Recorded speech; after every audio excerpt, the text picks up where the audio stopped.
Oi pessoal, nesta quarta videoaula nós continuaremos a estudar a Lei 13.303, que trata sobre as estatais brasileiras.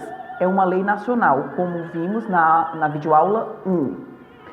Para fazer uma revisão meteórica do complemento da videoaula 3, eis a dúvida que não quer calar. Estudamos no complemento da videoaula 3 que mesmo que a empresa pública se constitua sob a forma de SA, ela não pode emitir debêntures ou outros títulos conversíveis em ações. Nós vimos isso no complemento da videoaula 3. A questão que não quer calar é a seguinte: as obrigações não conversíveis em ações são possíveis? Ou seja, é possível a emissão de uma debênture por parte de uma empresa pública, debênture essa não conversível em ação?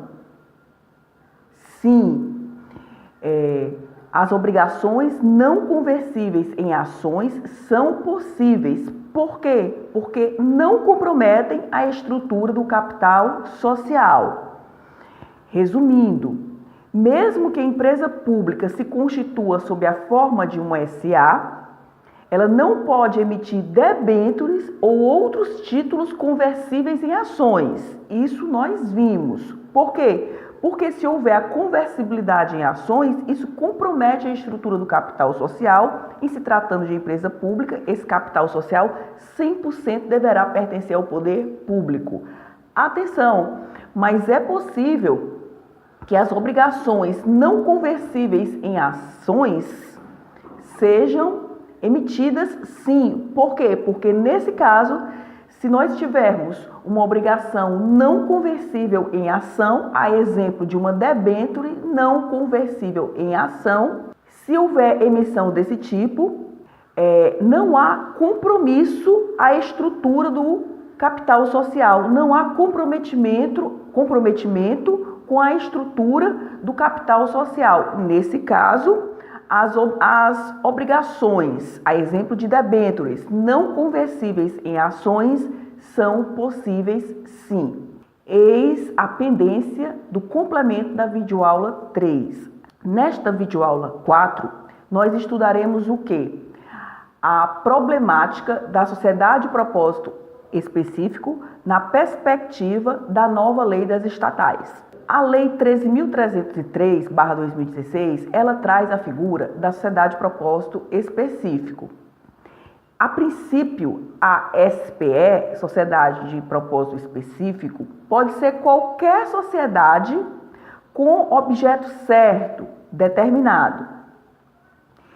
Um bom exemplo de sociedade de propósito específico, esqueçamos a Lei 13.303 e voltemos para a Lei 11.079/2004, que é a Lei das Parcerias Público-Privadas, que é a famosa Lei das PPP. Bom, pessoal, no contexto das PPP, a sociedade de propósito específico é quem vai gerir o objeto da parceria. A legislação que, a meu ver, melhor trabalha com a figura da SPE é a lei da PPP. Por quê? Porque lá na lei das PPPs, nós teremos uma sociedade de propósito específico, que é qualquer sociedade com objeto determinado, e no caso da 11.079, vai ser a SPE que gerirá o objeto da parceria. Eu coloquei uma observação aqui para vocês. Isso está no artigo 9º da Lei 11.079/2004, que é a lei das PPP. E no contexto da PPP, a SPE deverá financiar investimento gerador de retorno, atendendo aos interesses do parceiro particular e do Estado, porque a ideia das parcerias público-privadas é o quê? Unir esforços. O parceiro privado entra com, por exemplo, capital, sua expertise, e o parceiro público entra com sua expertise, ou seja, entra com algo em que ele tenha versatilidade, né? A ideia da PPP é uma reunião de esforços. No caso da participação de entidades estatais, os gastos com investimentos serão contabilizados como da SPE, isso lá no contexto da lei das PPP. o que evita pressão sobre o resultado público. A princípio, né? A missão da SPE, no contexto da lei da PPP, é implantar e gerir o objeto da parceria.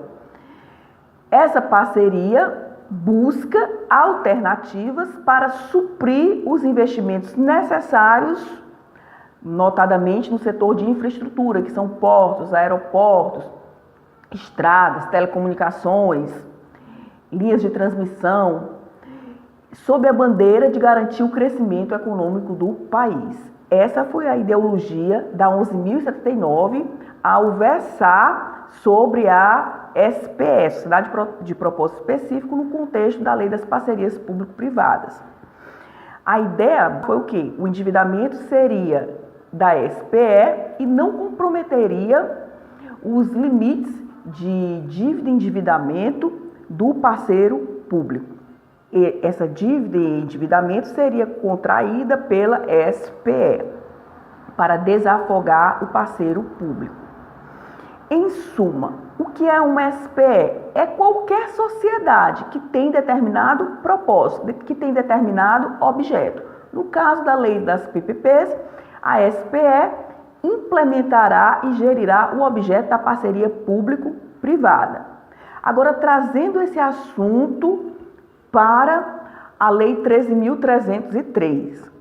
A SPE poderá ser uma estatal? Sim. Exemplo, que o exemplo ajuda muito. A maioria do capital votante de uma SPE é detido por uma estatal. Então, a gente tem aí um controle indireto. É possível? Sim. Ocorre que, se a lei de criação dessa estatal, porque nós sabemos que uma estatal, a lei ela é autorizada por lei, há uma lei que a autoriza, e se a lei de criação, a lei de autorização dessa estatal conflitar com a lei 13.303, a questão é, o que prevalece? Resposta, a lei 13.303/2016, ela prevalece sim sobre a lei de criação, por vários motivos. Primeiro, é uma lei mais recente, depois é uma lei mais específica, que traz melhor controle à questão das estatais. Nós vimos nas videoaulas antecedentes que a Lei 13.303 tenta melhorar a questão da governança, da transparência, da profissionalização no âmbito das estatais brasileiras. Então, havendo conflito entre a lei que autorizou a criação dessa estatal e a Lei 13.303, prevalecerá sim a 13.303, por critérios cronológicos, por critérios de especialidade e até por critérios finalísticos. Observação, isso demanda, se houver essa divergência, incompatibilidade, isso demanda ajuste no Estatuto Social. Explicando melhor, o Estatuto Social é a norma interna da estatal, notadamente se essa estatal for uma SA, e o Estatuto Social deverá ser alterado para adequação aos ditames da nova lei. Então é isso, meus irmãos. Por hoje é só, esse assunto é bastante técnico, mas eu espero que nós tenhamos facilitado o seu estudo. Muita paz, até a próxima.